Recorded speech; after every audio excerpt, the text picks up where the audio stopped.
할렐루야.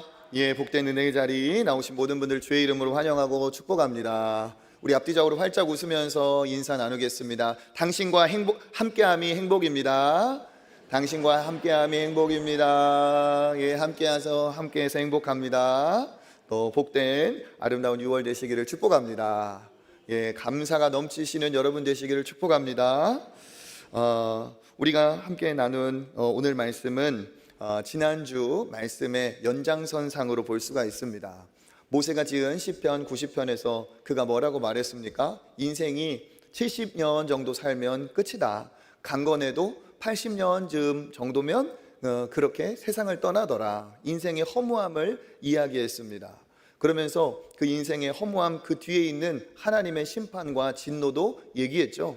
인생이 허무한 이유는 70세를 살고 80세를 살아서가 아니라, 더 오래 살지 못해서가 아니라 죽음 이후에 있는 그 영원한 심판과 멸망이 우리에게 기다리고 있기 때문에 우리는 허무할 수밖에 없습니다. 죽음 앞에 장사가 없고 가지고 가고 챙길 수 있는 것 아무것도 없습니다.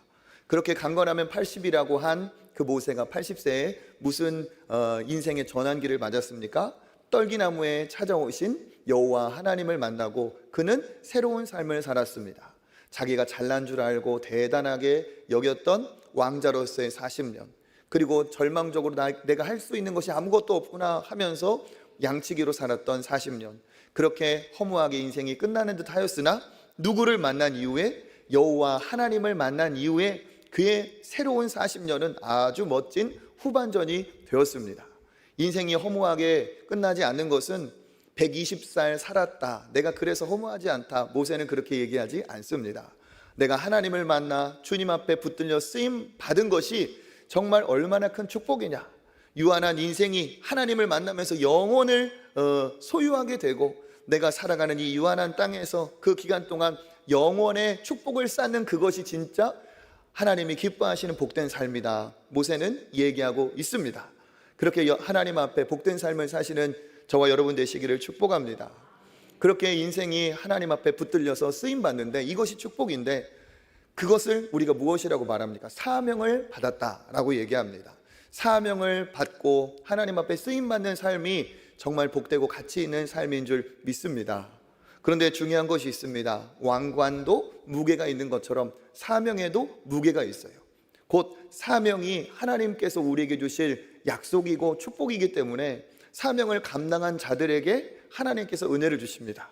그러면 사명이라는 것이, 하나님 앞에 쓰임받는다는 것이 그리 쉬울 수만은 없습니다. 사명은 어렵고 힘들 수밖에 없습니다. 중요한 사명일수록 어렵고, 중요한 사명을 맡은 자일수록 무거울 수밖에 없습니다. 그런데 왜 이렇게 힘들고 어려운 짐을 내게 맡기셨냐 하지만, 맡겨주신 것도 감사하고 감당할 때 하나님께서 더 큰 은혜와 복을 주실 줄 믿습니다. 그러니까 신앙생활을 제대로 하는 사람은 어떤 사람이냐? 사명의 길을 가는 사람이에요. 하나님이 내게 맡기신 그 사명을 감당하는 사람이에요. 그러니까 신앙생활은 사명의 길이고 은혜의 길이고 구원의 길이기 때문에 그리 쉬울 수만은 없습니다. 힘드니까 사명이겠죠. 내가 사명이라고 하는데 아무 힘도 들지 않는다, 그냥 소풍 가는 것 같다, 그럴 수만은 없습니다. 힘드니까 사명이고, 그 힘든 것을 감당하니까 상도 있고, 그것을 감당하니까 거기에 보람도 있는 거겠죠. 여러분, 혹시 신앙생활 어떻게 하시는가 한번 돌아보세요. 나는 신앙생활 참 어렵다, 힘들다. 왜 그런가? 하나님께서 사명을 주시고 여러분을 사용하고 계시기 때문에 그러신 줄 믿으시길 축복합니다.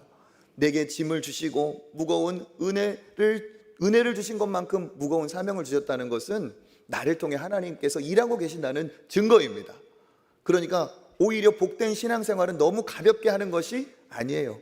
신앙생활 너무 쉽게 하는 것 같다. 나는 신앙생활이 어려움이 전혀 없어요. 너무 신앙생활 쉬운 거요? 혹시 이런 신앙생활 하고 계시다면 그건 너무 쉽게 가는 것은 상이 없어요. 조금 무게가 있고 조금은 땀이 나고 때로는 눈물이 나는 그 믿음의 길을 가는 것이, 이게 정상이고 이게 진정한 믿음의 사람의 신앙의 길입니다. 예수님은 우리를 위해 십자가를 짊어지시고 목숨까지 우리를 위해 내어주셨어요. 그 예수님은 우리에게 뭐라고 말씀하시느냐? 누구든지 나를 따라오려거든 자기를 부인하고 자기의 모든 것을 거절하고 무엇을 지고 자기의 십자가를 지고 나를 따라오라 말씀하셨어요. 그러니까 주님을 따라가는 인생이 은혜가 있고 힘이 나고 복되고 감사하지만 쉽다고만은 말할 수 없습니다. 주님을 따라가는 길은 넓은 길이 아니고 좁은 길입니다. 너무 쉽게 신앙생활 하려 하지 마시고 하나님이 기뻐하시는 일에 하나님이 원하시는 그 뜻에 우리가 조금 힘을 내어 동참하시는 여러분 되시기를 축복합니다. 시험 앞두고 맨날 쉽게 노는 애들 보면 무슨 생각이 드세요? 아, 이거 참 지혜롭구나. 저렇게 시험을 앞두고 저렇게 펑펑 노니까 진짜 복되구나. 그러세요? 아니야, 조금 더 노력해야지. 지금 힘들어도 시험이 다가오고 있어. 조금 더 힘을 내라. 이게 지혜로운 거잖아요. 그러니까 그게 똑같아요. 신앙생활 참 힘들게 어렵게 짊어지고 가시는구나. 진짜 복되다. 정말 저 사람이 하나님을 사랑하는 분이다. 하나님께서 저 사람에게 복을 주시겠다. 하나님이 저 사람을 지금 쓰고 계시구나. 이렇게 되는데 신앙생활 너무 쉽게 가방도 안 메고 주머니도 가볍게 성경책도 없이 뭐 이거 있는데 뭐 성경책이야 뭐. 요즘 시대에 그렇게 하시는 분들 보면 아이고 시험이 다가오고 있는데 그런 생각이 안 들 수가 없어요. 이건 저만의 생각은 아니에요. 은혜 받은 사람은 누구나 그렇습니다. 모세 하나님을 만나고 복된 40년이 되었어요. 그것은 무엇입니까? 힘들지만 사명을 감당했기 때문에 그의 인생이 영원의 축복이고 하나님께서 그에게 큰 상을 주신 줄 믿습니다. 그것이 복된 삶이에요. 그래서 오늘도 보면 이 모세가 이제 하나님 앞에 부름받아서 광야에 이 백성들을 데리고 들어갔는데 초기입니다. 초기. 그 초기 몇 년이 되었을 땐가 한번 읽어볼까요? 민수기 10장 11절입니다. 둘째 달 스무날에 구름이 증거의 성막에서 떠오르매. 아멘. 몇 번째 해라고요? 둘째 해의 둘째 달. 그러니까 뭡니까? 이 기준은 뭘까요? 출애굽하여 이제 광야로 나온 자유인이 된 이제 두 번째 해, 2년 차의 두 번째 달입니다. 아주 우리가 뒤에 40년의 광야 생활을 알기 때문에 아주 초기라고 말할 수가 있죠.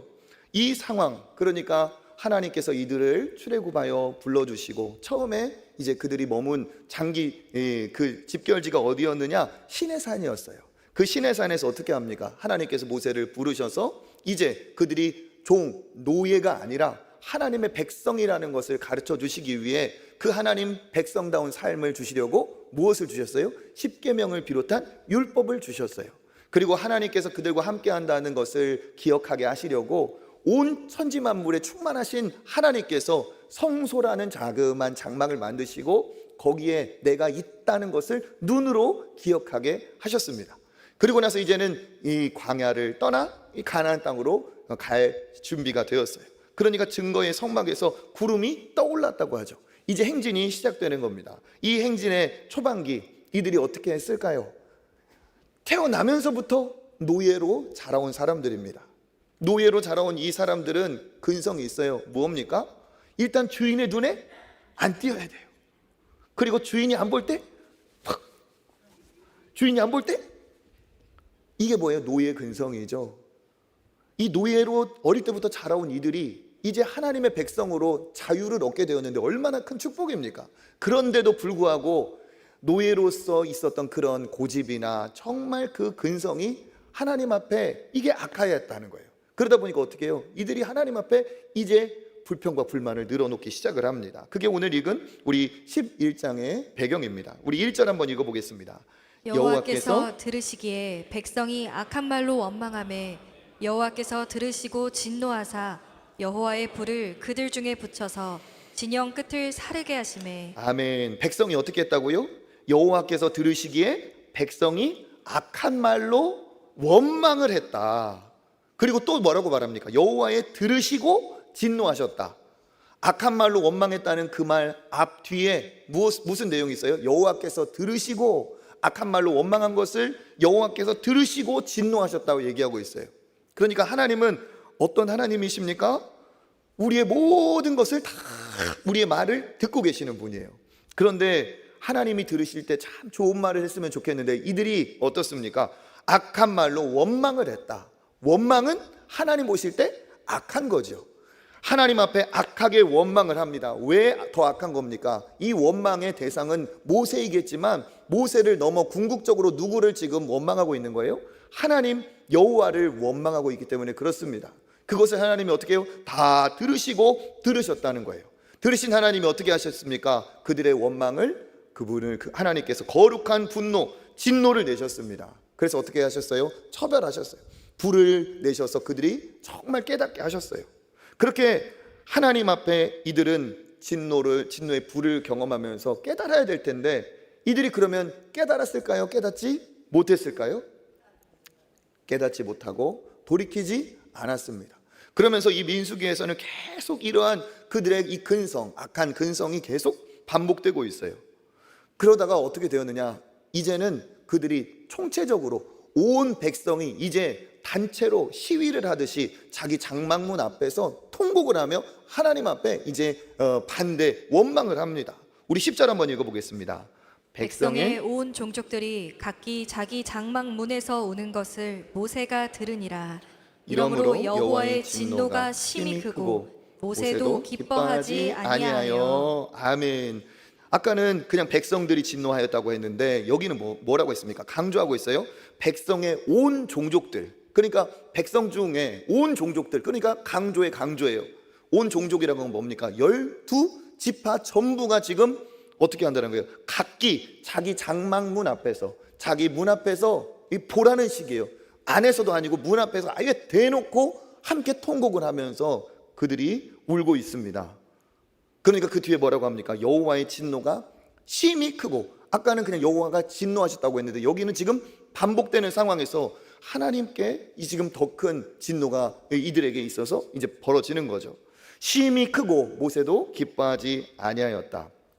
온 12지파가 장막문에서 하나님을 원망하며 탄식하고 있습니다.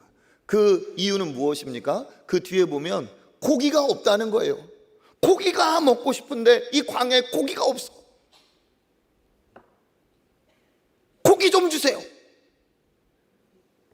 고기. 하나님이 크게 심히 진노하고, 이건 하나님 앞에 반항이고 공적인 항의이죠. 그런데 하나님이 그러면 그들을 그렇게 매정하게 그 사람들을 방치하셨는가? 절대 아니라는 거예요. 방금 읽은 이 통곡 10절 앞에 바로 9절에는 무슨 얘기가 쓰여 있습니까? 읽어보겠습니다. 밤에 이슬이 진영에 내릴 때에 만나도 함께 내렸더라. 아멘. 밤에 무엇이 내렸다고요? 이슬이 내릴 때 만나도 같이 내렸더라. 여러분, 만나가 무엇입니까? 그들이 광야에서 농사짓지도 않고 사냥을 하지도 않고 애쓰고 땀 흘리지 않아도 하나님께서 은혜로 베풀어 주신 은혜의 하늘의 양식이에요. 한 번도 걱정해 볼 필요가 없고 한 번도 노력할 필요가 없이 하나님께서 공급하시는 만나가 그들에게 내려서, 그 앞절에도 보면 꿀 섞은 과자와 같은 그러한 하나님께서 주신 양식이 그들에게 풍성했다. 이게 무슨 말을 말하고 있습니까? 그들은 하나님의 은혜 안에 지금 있다는 거예요. 하나님의 완벽한 공급하심 안에 있다는 거죠. 그런데도 불구하고 이들은 만나로 만족하는 인생이 아니었다는 거예요. 달리 말하면 하나님으로 만족하지 않았어요. 만약에 이들에게 하나님께서 만나를 주지 않았다면 그들은 벌써 굶어 죽었을 겁니다. 만나뿐 아니라 그들을 하나님이 보호해 주시지 않았다면 벌써 애굽에서 죽었거나 종살이 하다가 비참한 신세가 되었을 거예요. 그들은 하나님의 보호하심과 완벽한 공급 안에 있었다. 그런데도 불구하고 백성들 온 종족이 문 앞에 모여 통곡을 하며 고기를 달라고 외치고 있습니다. 이것이 무엇입니까? 우리 이런 얘기합니다. 호의가 반복되면 권리인 줄 안다. 하나님의 은혜가 반복되니까 이게 당연하게 그들이 생각을 한 거예요. 기적, 평생에 한 번 보기도 어려운 기적이 매일 일어나고 있는데도 불구하고 하나님의 은혜의 공급하심이 당연한 것으로, 권리인 것으로. 이들은 어떻습니까? 하나님 앞에 주신 것에 대한 감격이 없어요. 내가 가진 것에 대한 감사가 없어요. 이게 뭡니까? 하나님이 정말 벌하시는, 진노하시는 태도예요. 하나님께서 원하시는 태도는 뭡니까? 주신 것, 내게 받은 것, 이것에 대한 감사가 먼저입니다. 신앙인은 이와 같아야 될 줄 믿습니다. 우리가 간구하는 것도 있지만 간구하지 않고 하나님 앞에 구하지 않음에도 불구하고 받아 누리는 만나와 같은 것이 우리에게 얼마나 많이 넘치고 있습니까? 꼭 내가 구한 것만 하나님이 주시는 것이 아니에요. 구하지 않은 모든 것이 우리에게 차고 넘쳐요. 그럼 어떻게 해요? 구하지 않은 모든 것들이 우리에게 감사의 눈을 뜨고 보면 모든 것이 감사의 제목인 줄 믿습니다. 볼 수 있고 먹을 수 있고 만날 수 있고 가족이 있고 자식이 있고 남편이 있고 아내가 있고 오늘이 있고 우리가 함께 드리는 예배의 공동체가 있고 이 자리가 있고 모든 것이 무엇입니까? 감사천지예요. 하나님이 주신 은혜를 기억하면 모든 것이 감사해요. 그런데 악한 자들은 무엇입니까? 꼭 무엇을 찝어요? 넘치는 은혜 속에 하나를 딱 집어. 뭐? 없는 거. 고기 없잖아. 자유도 있고 은혜도 있고 하나님의 보호하심도 있고 완벽한 삶의 터전, 악한 것들이 싹 물러가고 은혜 중에 거하고 있음에도 불구하고 고기! 뭡니까? 없는 것에 집중하는 것은 원망으로 이어지고 이것은 탐욕스러운 마음이에요. 하나님이 기뻐하지 않으세요. 여러분, 우리는 무엇이 먼저야겠습니까? 감사가 먼저입니까? 불평이 먼저입니까? 감사가 먼저여야 될 줄 믿습니다. 이 탐욕이 어디에서 왔는가? 이 탐욕이 누구로부터 왔는가? 이 원망이 어디로부터 왔는가? 4절 읽어보겠습니다. 그들 중에 섞여 사는 다른 인종들이 탐욕을 품음에 이스라엘 자손도 다시 울며 이르되. 아멘. 그들 중에 누가 있었다고요? 섞여 사는 다른 인종들이 있었대요. 섞여 사는 다른 인종들. 그러니까 지금 그 애굽에서 출애굽할 때 12지파만 온전히 그들의 민족만, 혈연의 민족만 나온 게 아니고 같이 붙들려 와서 지금 억압받던 노예 중에 딸려 나와 한 무리가 된 사람들이 있었다는 거예요. 근데 이들은 뭡니까? 다수가 아니고 소수, 섞여 사는 자들이라고 얘기하고 있어요. 그런데 이 다른 인종들이 어떻게 합니까? 탐욕을 품어서 하나님의 뜻에 맞지 않은 다른 얘기를 한 거예요. 없는 것에 집중하게 하는 탐욕을 품었어요. 그런데 이 탐욕을 품음에 어떻게 되었다고 합니까? 이스라엘 백성들도 다시 울었다. 그러니까 뭐예요? 이 탐욕이 그들에게 어떻게 된 겁니까?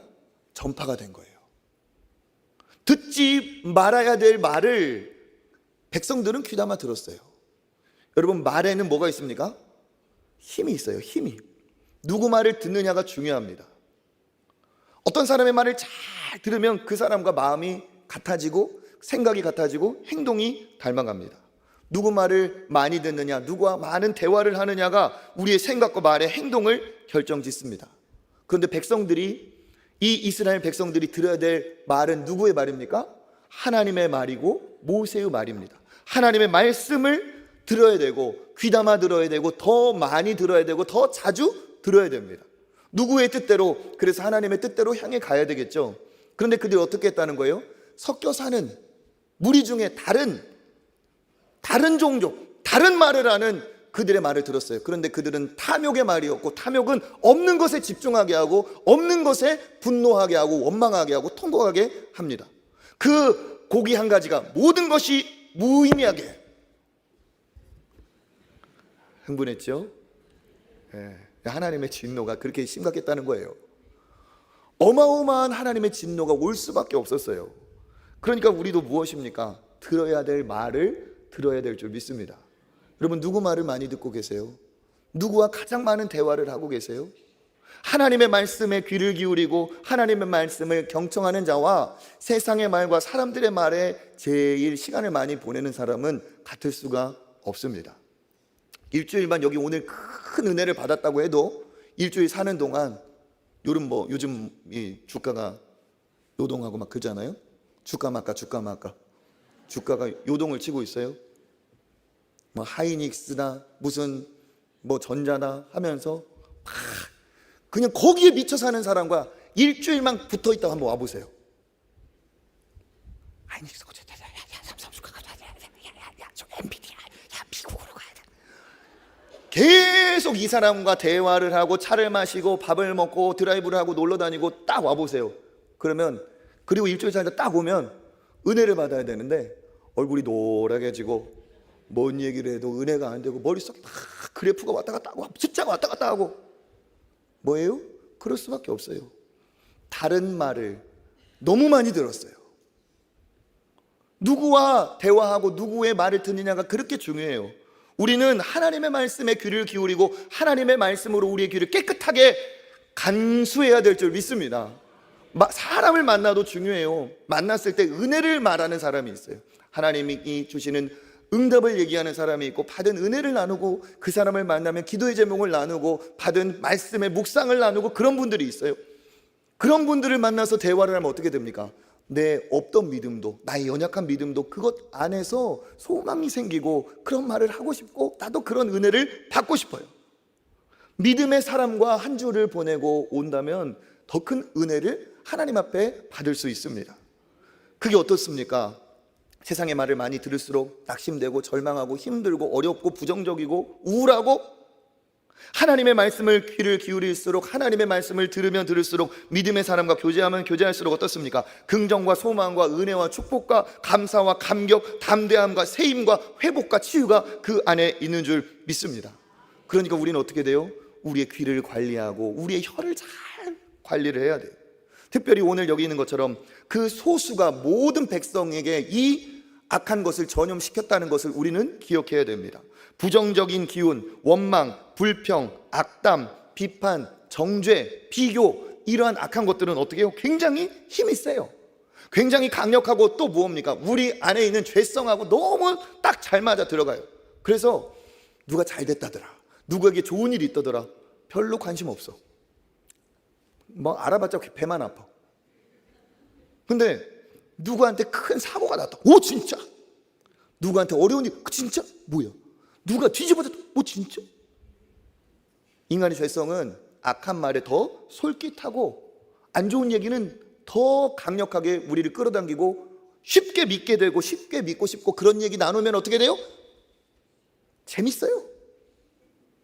그러니까 어떻게 됩니까? 그 강한 전염력이 소수의 다른 인종이었지만 모든 전체 백성에게 영향이 있는 거예요.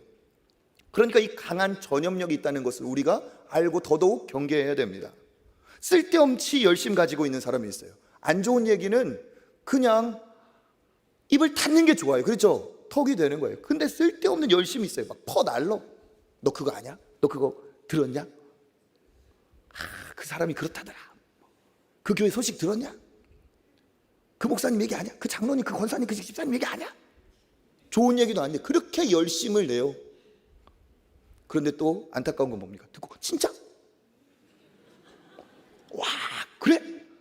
따져보지도 않고 그냥 덥석 믿어가지고 기정사실화를 해가지고 한 패가 돼서 동조해가지고 막 이제 나팔을 부는 사람이 한 명인데 두 명이 됐어. 야! 이걸 보고 어떠실까요? 하나님이 좋은 얘기를 전할 시간도 모자랄 판에, 살리는 말을 전해야 될 판에 더 뭡니까? 기정사실인지 아닌지 확인하지도 않고 그렇게 부정적인 말을 전파할 때 하나님은 어떠세요? 진노하신다는 거예요. 우리의 말이 하나님을 기쁘시게 하는 말이 되기를 축복합니다. 우리는 기억해야 됩니다. 하나님이 어떤 하나님이냐? 우리 말이 자기 귀에 들린 대로 역사하신다고 했어요. 유명한 말씀이죠. 민수기 14장 28절 읽어보겠습니다. 그들에게 이르기를 여호와의 말씀에 내 삶을 두고 맹세하노라. 너희 말이 내 귀에 들린 대로 내가 너희에게 행하리니. 아멘. 여호와의 말씀에 삶을 두고 맹세하신다고 했어요. 무엇이라고요? 너희 말이 내 귀에 들린 대로 내가 행하겠다. 그러니까 이게 무슨 말이에요? 여호수아와 갈렙의 그 이야기죠. 다 안 된다 절망적인 얘기를 하는 그들, 우린 죽을 것이라는 그들의 얘기를 주님이 들으셨고, 아니다 우리가 할 수 있다, 하나님께서 함께 하시면 우리가 이길 수 있다라는 그 말을 또 하나님이 들으셨어요. 어떻게 하셨습니까? 하나님께서 귀에 들린 대로 악담과 저주와 멸망의 말을 뱉은 자들은 진짜 말대로, 그들의 생각대로, 그들의 말대로 멸망해 버렸어요. 그런데 여호수아와 갈렙은 어떻습니까? 하나님 앞에 긍정과 소망과 믿음의 말을 했는데 그는 하나님 앞에 복을 받았어요. 할렐루야. 여호수아와 갈렙이 무엇이 다릅니까? 이들에게는 특별함이 있습니다. 많은 다수가 아니라고 했지만 그 2명은 하나님이 하신다 얘기했어요. 숫자에 그들은 눌리지 않았어요. 또 뭡니까? 그들도 가서 그 여리고성을 보며 아낙 자손들을 본 사람들이에요. 똑같은 거를 봤습니다. 상황은 똑같았어요. 그런데 그 상황 중에 악담을 하는 그들의 말에 휘둘리지 않았어요. 상황에 그들은 휘둘리지 않았습니다. 왜 여호수아와 갈렙이 상황과 사람의 숫자에 안 눌렸습니까? 상황이 아닌, 사람의 숫자가 아닌 여호수아와 갈렙은 하나님으로부터 소망을 얻은 자였어요. 하나님이 살아계시니까, 아무리 저 성이 대단하고 그들이 거인같이 장대할지라도 하나님이 살아계시니까, 아무리 여기 있는 모든 백성이 앉는다고 해도 하나님이 살아계시니까, 하나님이 살아계시고 하나님이 하시면 된다. 이것이 그들에게 있었던 믿음이에요. 그러니까 믿음의 사람이 누구를 주목해야 되는지 우리는 정확히 알아야 됩니다. 상황에 따라 흔들리는 사람, 사람의 숫자 몇 명이 지금 거기 그 자리에 서 있느냐에 휘둘리는 것이 아니라 주의 말씀에 붙들려서 하나님이 하시면 하시는 거고, 하나님이 안 하시면 세상이 두 쪽 나도 안 하는 거다. 이게 하나님의 말씀에 붙들린 사람의 모습인 줄 믿습니다. 그러니까 이게 신앙의 사람의 자세예요. 모든 사람이 우울하고 원망하고 불평할 때 휘둘리지 않는 이유가 뭡니까? 그들은 하나님으로부터 소망을 얻었기 때문에 그래요.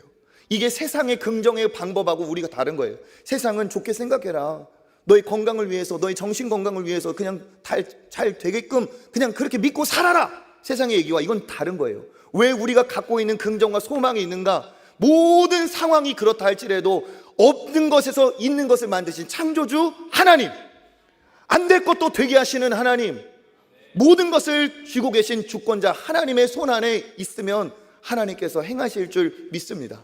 거기에 우리의 소망이 있어요. 여러분, 우리에게 있는, 우리의 마음에 있는, 우리 생각에 있는 모든 원망을 예수의 이름으로 물리치시기를 주님의 이름으로 축복합니다. 우리는 어떤 사람이 되어야 되겠습니까? 불평하고 원망하는 사람에 딸려가는 사람이 되어서는 안 돼요. 우리는 은혜의 분별력을 가지고 은혜의 저항력이 있어야 될 줄 믿습니다. 내 곁에서 아무리 많은 사람들이 불평하고 원망하고 악담하고 은혜 안 되는 얘기를 막 내 앞에서 주절주절 얘기한다 할지라도, 설령 그 말이 틀린 말이 아니라 사실이라 할지라도 어떻게 해야 되겠어요? 우리는 거기에 대해서 저항력이 있어야 되겠죠. 무엇입니까? 블로킹 해야 돼. 농구나 이 배구 같은 거 보면 뭐가 있어요? 공격할 때 공이 탁 날아올 때 뭐가 있어요? 점프해서 막 공격하지 못하도록, 득점하지 못하도록 탁 막는 게 있어요. 우리는 은혜의 방파제, 은혜의 블로킹을 할 수 있는 신앙의 능력이 있어야 될 줄 믿습니다.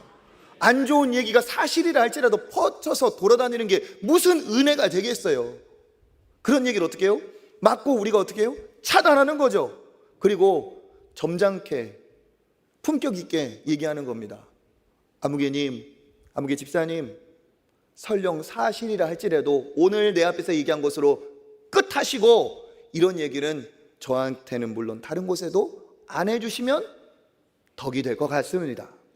계속 이런 얘기 하시면 저 관계 어렵습니다. 안 좋은 얘기는 어떻게 해요? 우리 선에서 끝내야지. 그러지 않아요? 좋은 얘기가 어디 있어요? 인간의 연약함을 극복한 우리는 하나님이 기뻐하시는 이와 같은 믿음의 자리로 나아가야 될 줄 믿습니다. 원망을 내 생각에, 내 가정에, 내 학교의 모든 삶에서 다 우리가 벗어버리고, 하나님은 우리를 살리시는 분인데 우리는 살리는 이야기하는 저와 여러분 되시기를 축복합니다. 상황이 안 될 때 보면 상황이 안 되니까 불평 불만을 하는 것 같아요. 그런데 여러분 보세요. 같은 상황을 해도 어떤 사고방식을 갖고 있느냐에 따라 달라요. 똑같은 상황도 부정적인 사고의 틀을 갖고 있는 사람은 그 부정적인 사고 때문에 상황이 그 사람의 사고의 틀을 거치면 나오는 얘기는 뭡니까? 부정적이고 원망이고 절망이고 막 이런 얘기예요. 그런데 긍정과 소망, 믿음으로 살아가는 사람은 똑같은 것을 보고도 어때요? 하나님 말씀 안에서, 은혜 안에서 그의 마음에 그 사고방식이 딱 녹아들면 어떻게 됩니까? 소망을 얘기하고 긍정을 얘기하고 칭찬을 하고 격려를 해줍니다. 그러니까 보면 상황이 어려워서 어려운 얘기를 하고 상황이 좋아서 좋은 얘기를 하는 것 같지만 실제 사람 겪어보면 오늘 여호수아와 갈렙처럼 상황에도 불구하고 상황이 어찌하든지 믿음으로 사는 사람은 믿음으로 살고, 어떠한 상황이든지 불평과 불만으로 사는 사람이면 그 없는 것 하나를 찍어서라도 모든 하나님의 복을 없이해버리는 그러한 어리석은 사람이 있다는 사실이에요. 우리는 어떤 사람이 되어야겠습니까? 우리는 하나님 앞에 믿음의 말을 하고 살리는 말을 하고 은혜의 생각을 하는 저와 여러분이 되어야 될 줄 믿습니다. 이게 우리 안의 죄성 때문에 어려워요. 그렇기 때문에 저는 이렇게 제안을 드려요. 이게 진짜 하고 싶은데 어려우면 차라리 반대로 말하세요. 반대로. 내 자식을 보니까 안 될 것 같아. 우리 가게를 보니까 어려울 것 같아. 전망을 보니까 어두워. 그러면서 자식한테 이렇게 얘기하는 거예요. 너 이렇게 살면 망하는 거야. 너 흔히 아빠들 잘하는 거 있잖아요. 충격요법. 애들 충격만 받지 안 바뀌어요. 충격요법에 너 이렇게 하면 망하는 거야. 너 이렇게 하면은 우리 할머니들 말로 너 이렇게 하면 똥구르만 끌고 똥찌개 지는 거야. 그런 얘기 하잖아요. 너 이렇게 하면 빌어먹는 거야. 빌어먹는 게 뭐예요? 한 푼 줍시오. 빌어먹는 거, 빌어먹는 거. 잘 되기를 바라지만 내 입술은 저주를 선포하는 그런 분들 계세요. 자기 제일 사랑하는 자녀를 축복하고 그렇게 되기를 바라야 되는데 너 시험 잘 보나 봐라. 너 이번 성적 좋게 나오나 봐라. 너 되나 봐라. 잘 되기를 바라면서 내 입술이 그렇게 말한단 말이에요. 하나님 기뻐하시겠어요? 내 자녀가 살아나겠어요? 죽어요, 죽어. 아빠하고 말하면 자식이 살아나고 부모가 살아나고 남편과 아내가 더 대화할수록 살아나야지. 죽고 힘든 건 안 되죠. 그러니까 어떻게 합니까? 처음부터 말을 바꾸세요. 차라리 반대로 말하세요. 안 될 것 같고 힘들 것 같고 어려울 것 같고 망할 것 같고 실패할 것 같고 떨어질 것 같고 더 아플 것 같고 더 두려울 것 같아도 하나님이 그렇게 응답하실 것을 믿고 이루고 싶은 소망을 선포하시는 여러분 되시길 축복합니다. 우리 아들 잘 되겠다. 하나님께서 너 도와주시겠다. 하나님께서 너 사용하시겠다. 우리 가정 축복하시겠다. 하나님께서 우리에게 은혜를 주시겠다. 내년에는 더 좋은 일이 있겠다. 하반기에는 하나님께서 우리 교회에도 큰 은혜를 더 주시겠다. 믿음으로 선포하시기를 바랍니다. 그렇게 내 생각이 바뀌고 그렇게 신앙적으로 복음적으로 하나님이 기뻐하시는 그런 말씀의 사람이 되면 하나님께서 우리를 더 기뻐하시고 그 칭찬과 격려와 위로와 회복의 말을 들은 자식이든 아내든 남편이든 누구든 살아나는 역사가 일어날 줄 믿습니다. 그래서 어떻게 해야 됩니까? 우리는 그것을 멈춰야 돼요. 그래서 어떻게 해야 됩니까? 우리의 입술을 감사로 색칠해야 됩니다. 이거는 자연이 되는 게 아니라고 했죠. 내 마음이 그렇게 원망으로 갈 수 있어요. 그러니까 어떻게 해야 됩니까? 우리의 의지를 발동시켜야 돼요. 안 될 것 같고 힘들 것 같고 어려울 것 같을 때 어떻게 합니까? 내 영혼아 어찌하여 낙심하느냐? 주의 살아계심을 바라라. 주님으로 인하여 소망을 얻으라. 그가 나타나 도우심으로 너에게 생명을 주고 소망을 주시리라. 명령하는 거예요. 시편 42편 5절 읽어보겠습니다. 내 영혼아 내가 어찌하여 낙심하며 어찌하여 내 속에서 불안해하는가? 너는 하나님께 소망을 두라. 그가 나타나 도우심으로 말미암아 내 하나님을 여전히 찬송하리로다. 아멘. 내 영혼에 여러분 명령하시길 바랍니다. 다른 사람에게도 너 그렇게 풀주고 있지 마. 소망을 가져. 그렇게 하는데 내 자신이 낙심할 때 내 자신을 그냥 그렇게 방치하면 안 된다는 거예요. 내 자신을 원망과 절망으로 떨어지게 그냥 놔둬서는 안 되는 거죠. 어떻게 하는 겁니까? 의지로 지금 시편의 기자가 얘기하고 있어요. 내 영혼아 내가 어찌하여 그렇게 불안해하느냐 낙심하느냐? 하나님께 소망을 두라. 할렐루야. 나는 하나님을 찬양할지로다. 의지로 하고 있어요. 그렇게 해야 내 안에 불평과 불만이 떨어져요. 그러니까 어떻게 해야 됩니까? 감사로 하나님 앞에 찬양하는 이 입술이 얼마나 큰 축복이고 우리에게 은혜를 열어주는지 모릅니다. 원망의 자리에서 그냥 있지 마시고 하나님 앞에 믿음으로 축복의 말을 전하고 찬양하는 여러분 되시기를 축복합니다.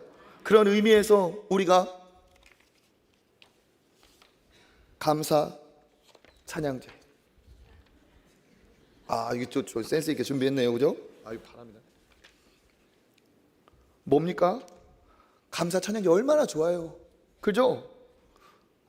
저는 노래를 못해서 음치여서 비슷비슷합니다. 거기서 거기에요. 그런데 여러분 한번 상상을 해보세요. 우리 가족이 우리 사랑방이 저게 만약에 신청했다. 연습의 과정부터 가족이 모이고 연습의 과정부터 사랑방에 웃음꽃이 피고 같이 찬양을 한 목소리로 할 때 하나님께서 그 가정에 그 사랑방에 역사하시고 함께 은혜가 되고 화목함이 생기고 추억이 되고, 당일에 이렇게 나와 찬양할 때 어떻습니까? 모두에게 그 은혜가 흘러가고, 아무나 나올 수 없는 자리 용기 있는 분이 할 수 있어요. 선착순 절찬리 진행 중입니다. 어떻게 해야 돼요? 의도적으로 하나님을 찬양하고 의도적으로 믿음의 말을 선포할 때 하나님께서 우리에게 은혜를 주시는 줄 믿습니다. 그러니까 절망하고 낙심한 이들은 그렇게 낭떠러지로 떨어져 가고 있어요. 그렇지만 모세는 어떻습니까? 모세는 조금은 달라요. 뭔가는 달라요. 우리 모세의 이야기 11절 읽어보겠습니다. 모세가 여호와께 여쭈하오되 어찌하여 주께서 종을 괴롭게 하시나이까? 어찌하여 내게 주의 목전에서 은혜를 입게 아니하시고. 네, 지금 격한 말을 하고 있어요. 모세가 여호와께 여짜오되, 어찌하여 두 번이나 얘기하고 있죠. 지금 낙심한 거예요. 어떻게 된 겁니까? 모세가 괴로워하고 있습니다. 무엇으로 인해서? 원망, 백성들의 원망으로 인해서. 원망은 모세를 힘들게 하고 있어요. 모세는 누굽니까? 하나님께서 세우신 지도자예요. 우리가 이걸 기억해야 됩니다. 가정에서는 하나님이 세우신 지도자가 가장, 교회에서는 담임 목사, 직분자, 어디든지 하나님께서 세우신 리더가 있어요. 그런데 그 사람 괴롭게 하는 방법 알려드릴까요? 원망하면 돼요. 원망하면 돼. 아버지 낙심하게 만드는 방법 알려줄까요? 아버지 원망하면 돼. 아버지가 해준 게 뭐 있어요? 아버지면 다예요? 다른 아버지 마세요. 이런 얘기 하잖아요. 아버지 괴로워서 금방 꼬꾸라져 버려요. 당신이 해준 게 뭐 있어? 이런 얘기 꼬꾸라져요. 교회 목사님한테 덕이 되지 않으니까 하지 않겠습니다. 목사님 원망하고 비판하면 어떻게 해요? 제가 괴로워요. 꼬꾸라져요. 그런데 이게 똑똑한 것 같지만 헛똑똑이에요. 왜? 자기가 똑똑하고 자기가 잘난 것 같지만 자기 아버지를 꼬꾸라뜨리는 자식이 행복할 수가 없어요. 자기 아버지가 꼬꾸라졌는데 그 가정이 평안하거나 복이 넘칠 수 없어요. 살려야 그와 나와 연결되어 있다는 걸 모르는 거죠. 가정이든 교회든 공동체든 마찬가지입니다. 리더와 연결되어 있어요. 모세가 꼬꾸라지면 백성들도 죽는 거예요. 그러니까 어떻게 해야 됩니까?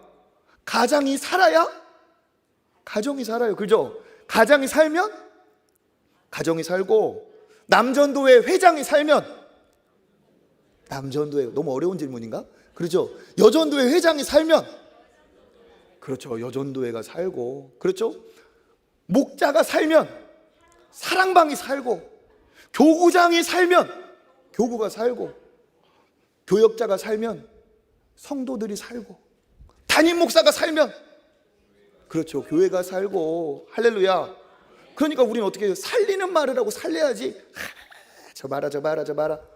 하나님 그 손가락 그냥, 하나님이 기뻐하지 않으세요. 살리는 말. 우리 보세요. 복음이 뭡니까? 예수님이 주신 생명의 말씀이에요. 예수님은 자기 생명을 들여서라도 우리를 살려놓으셨는데, 우리의 말이 살리는 말이 되고 우리의 삶이 살리는 삶이 되어야 되지, 그 사람만 만나면 그냥 풀이 죽어, 그 사람만 만나면 그냥 힘들어. 이건 복음적이고 신앙적인 삶이 아닙니다. 우리가 그런 부모가 되고, 우리가 그런 직분자가 되고, 그런 목회자가 되고, 우리 모든 성도님들이 되시기를 축복합니다. 원망을 퇴치하는 거예요. 왜? 혀에는 힘이 있어요. 혀로 살리고 죽일 수도 있습니다. 잠언 18장 21절입니다. 죽고 사는 것이 혀의 힘에 달렸나니 혀를 쓰기 좋아하는 자는 혀의 열매를 먹으리라. 아멘. 혀의 열매가 있대요. 그러니까 살리는 말을 하면 어떤 열매가 있습니까? 살리는 생명의 열매가 열릴 것이고, 원망과 불평, 죽이는 말을 한 그 결과는 죽음의 열매가 열려요. 우리의 혀, 그 백성들도 무엇으로 잘못했고 혀로 잘못했어요.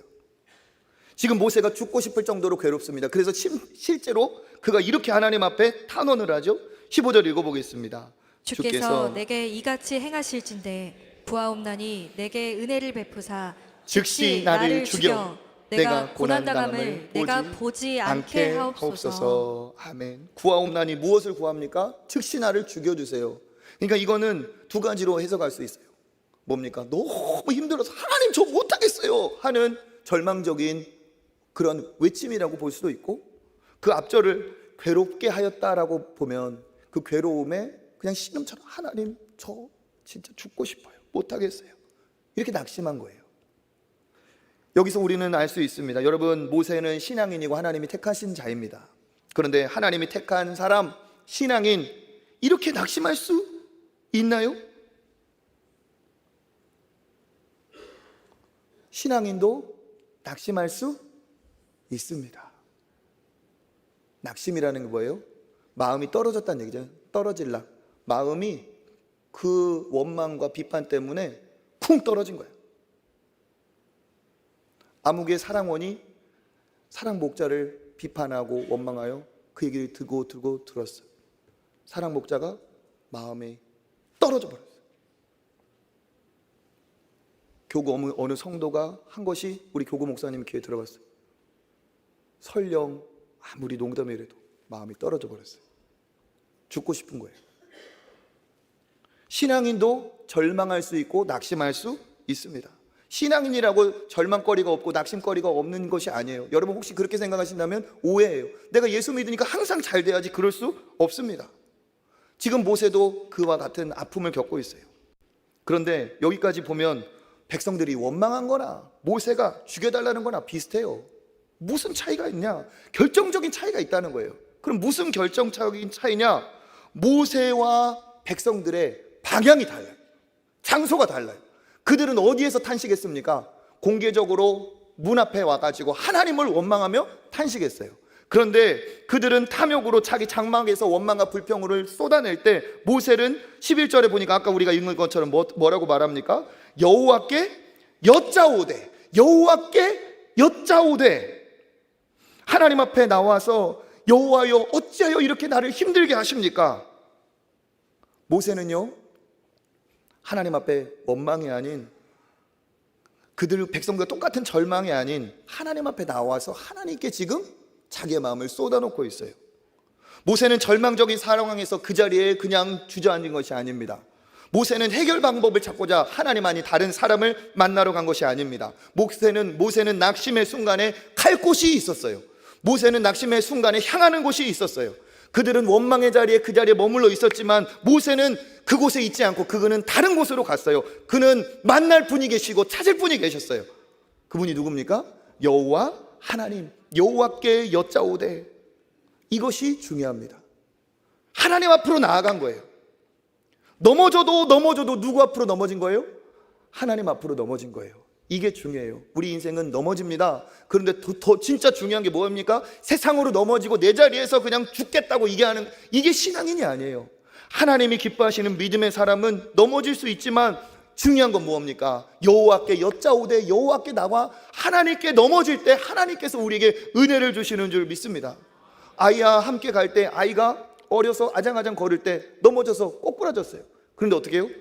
그냥 절벽으로 꼬꾸라지고 낭떠러지로 꼬꾸라지고 딱딱한 시멘트 아스팔트로 꼬꾸라지면 얘는 다치는 거예요.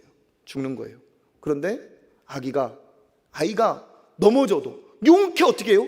엄마 품으로 넘어졌어, 아버지 품으로 넘어졌어. 그럼 어떻게 되는 거예요? 애는 사는 거예요. 안 넘어질 수 없어요. 그런데 우리가 넘어질 곳은 어디입니까? 넘어져도 누구 안에서, 누구 손바닥 안에서 넘어져야 돼요? 여호와 하나님 안에서 하나님께 넘어지는 여러분 되시기를 축복합니다. 절망 안 할 수 없지만 하나님 앞에 넘어지면 하나님께서 우리를 받아주시고 이게 원망이 아닌 주님 앞에 기도가 되고 하나님 앞에 새로운 삶의 전환점이 되는 줄 믿습니다. 기도는 그래서 무엇입니까? 하나님 앞에 여쭈는 것이 바로 뭐예요? 기도예요. 하나님 앞에 여쭈는 거 기도죠. 어떤 사람은 그렇습니다.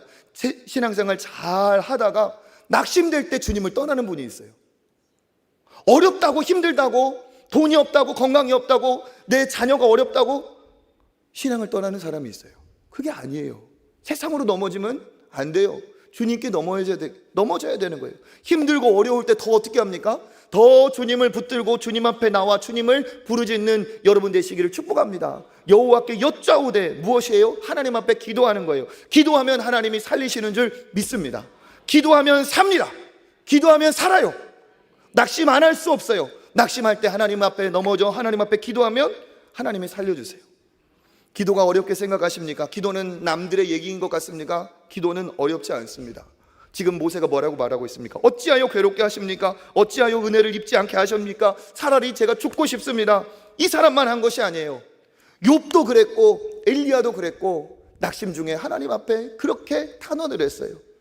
어떻게 생각하면 고상한 기도가 아니고 자기의 감정을 다스리지 못하는, 절제하지 않는, 가감이 없는 기도입니다. 그런데 여러분, 이렇게 기도해도 됩니까? 이렇게 기도해도 됩니다. 왜? 하나님은 내 아버지이시니까. 하나님은 다 이해하시니까. 하나님은 다 알고 계시니까.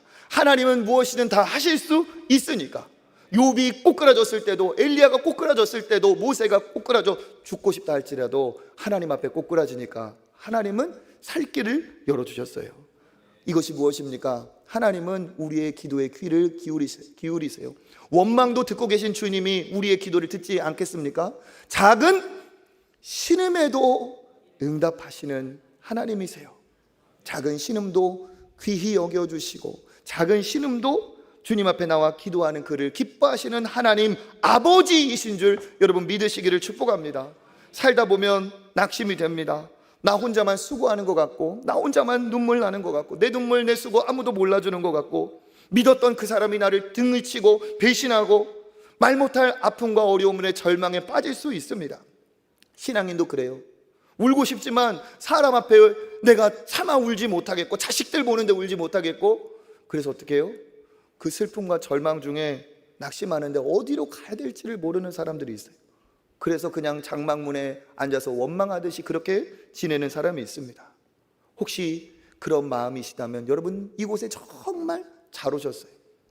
여호와께 여짜오되 하나님 앞에 나오면 그 사람에게 하나님께서 은혜를 주실 줄 믿습니다.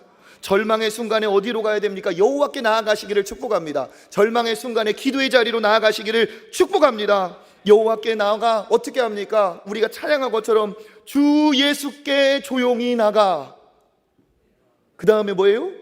내 마음을 쏟아놓으라, 쏟아놓으라, 쏟아놓으라. 아무하기도 말 못한 그 슬픔과 아픔과 눈물과 고통 쏟아놓으라는 거예요. 쏟아놓으라는 거예요. 네 아버지인데 교양이 있을 필요 없다. 너의 아버지인데 너를 도와주시길 원하는데 할 것 못할 것 가릴 필요 없다. 네 마음을 쏟아놓으라. 그때 하나님이 어떻게 하십니까? 우리를 위로하세요. 우리 예전에 수련회 가본 기억이 있고 부흥의 경험이 있고 기도원에서 그렇게 답답할 때 하나님 부르고 찾아본 적이 있잖아요. 그죠? 하나님, 죽을 수밖에 없습니다. 죽을 상황입니다.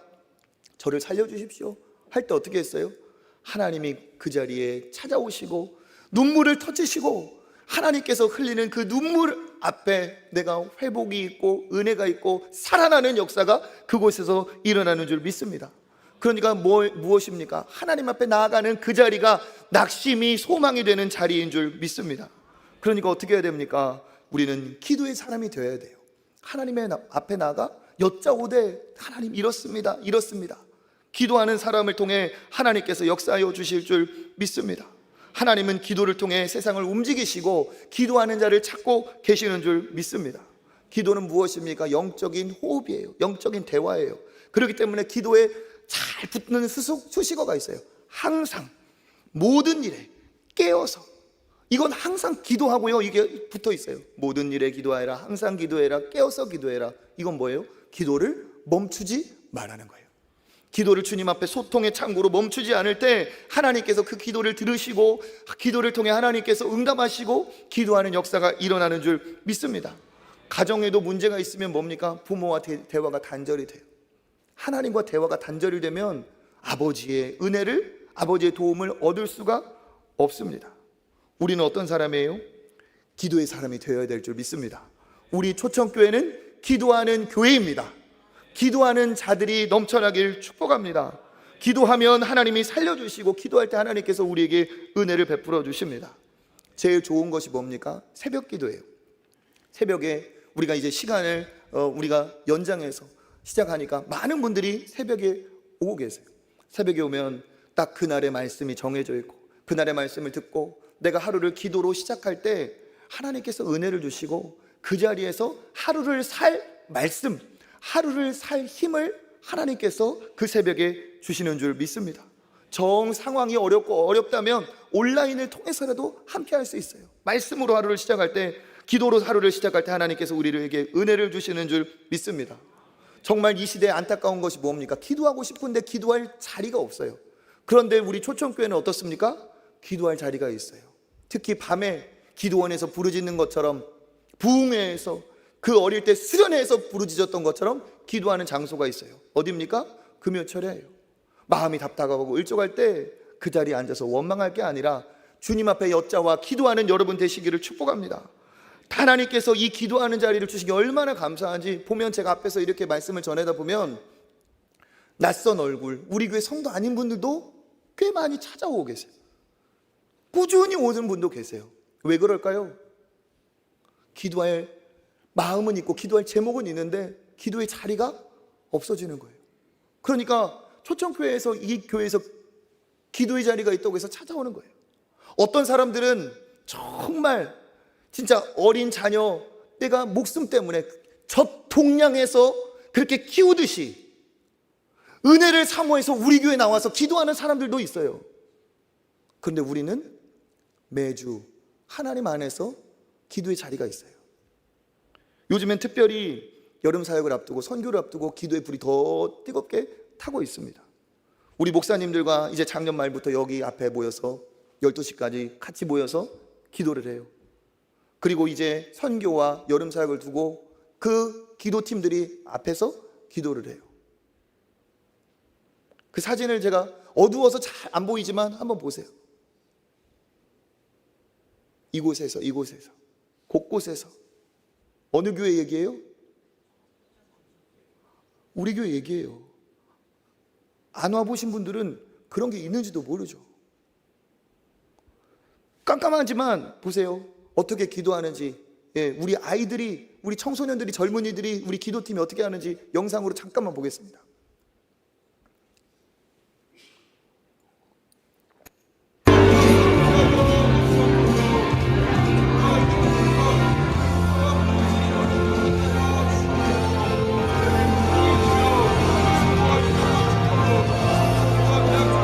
저기 앞쪽에 두 줄, 세 줄로 청소년들이 지금 기도하는 거죠.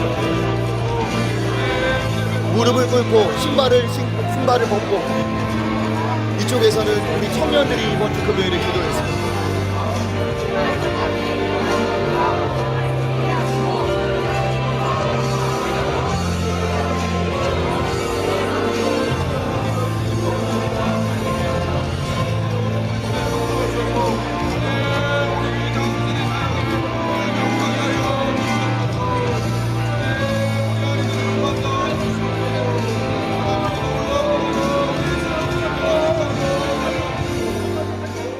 여러분, 하나님은 약속하셨습니다.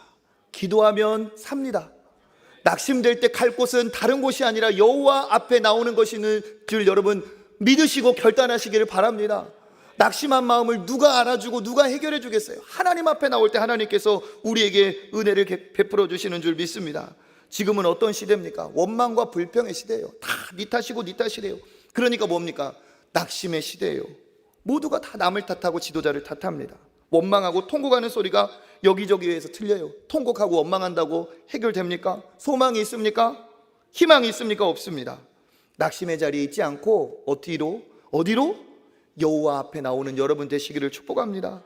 우리의 마음을 쏟아놓을 때 하나님 아버지는 우리의 진정한 하늘 아버지가 되어주셔서 마음을 쏟아놓는 우리를 불쌍히 여겨주시고 안아주시고 하나님께서 그 자리에서부터 새로운 일을 이루어 가실 줄 믿으시기를 축복합니다. 낙심의 자리에 계신 여러분, 낙심의 자리에 있다면 잘 오셨고 앞으로도 믿음의 자리, 기도의 자리에 나가셔서 하나님께서 주시는 놀라운 은혜를 체험하시는 저와 여러분 되시기를 주님의 이름으로 축복합니다.